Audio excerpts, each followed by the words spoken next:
رايحين فين يا عم فتحي؟ لما نوصل هتعرفي. مش فدوى اللي تيجي وترجع بايديها فاضيه يا عمري. طبعا.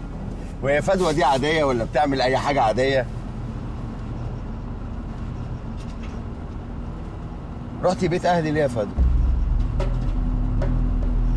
عشان وحدانيه. رحت اتعرف على اهل جوزي عشان احسس نفسي ان انا ليا اهل. لقيتك ما بتعرفنيش عليهم، قلت اتعرف عليهم انا. كدابه. اما رحت ليه يعني؟ رحتي عشان تعلمي على شيماء اكتر صح؟ لعيب، وبحب فيك ذكائك وانك بتلمحها وهي طايره. عيب عليك. رحت اعلم على شيماء. طب ما حرام، الضرب في الميت حرام. ده عند اللي يعرفوا الحرام يا عمري. على رايك. هو احنا رايحين عند بابا؟ اصل وحشني قوي. لا مش هنروح لابوك يا حبيبتي. مش ابوكي دخل السجن يا مريومه؟ اصله سرق طنط فدوى. انت بتقول ايه للبت يا فتحي؟ ايه عادي. هنروح عندي يا حبيبتي وهجيب لك حاجات حلوه. انا عايزه الشيبس اللي امي وابويا بيجيبوهولي.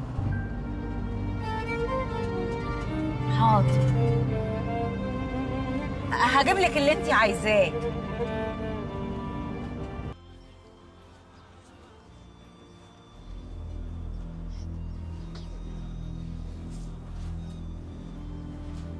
حلوة منك انت وفدوى الحركة دي، بس خليك فاكر ان اللي نفذ اكبر حاجة لغاية دلوقتي هو رأفت.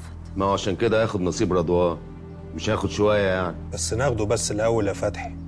انا عمال اسمع عن النصيب ده بس ما بيجيش. ما انت يا اخويا لو كنت تقلت رجلك على البنزين شويه كنا خلصنا، وما كانتش الحكايه بقى ليها ديل.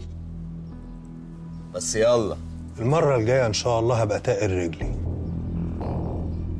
المهم البت دي اكيد دلوقتي زمان جدها وجدتها بلغوا البوليس. لازم نخفيها في اي داهية، لا يجوا يفتشوا الاه هنا. عندهم حق يا فتحي، البت وجودها هنا غلط، مع ان لو عليا عايزه اخدها ليا. ولا وجودها غلط ولا حاجه، خلي البوليس يجي ويلاقيها هنا، محدش له عندي حاجه، والبوليس اصلا الحوار ده ما يخصوش. يعني ايه؟ دي ما فيهاش فتحة صدر دي يا فتحي. ولا فتحة صدر ولا زفت.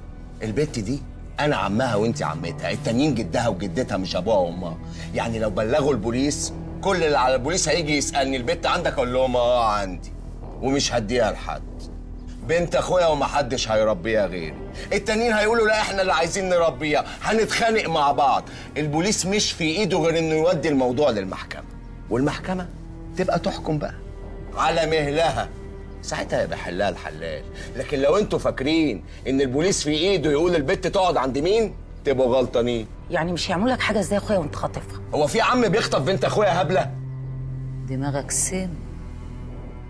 مجمع الا لما اوفى يا عمري. بلاش تسرق كلامي يا ولا. امال فين ياسر وعبد المحسن؟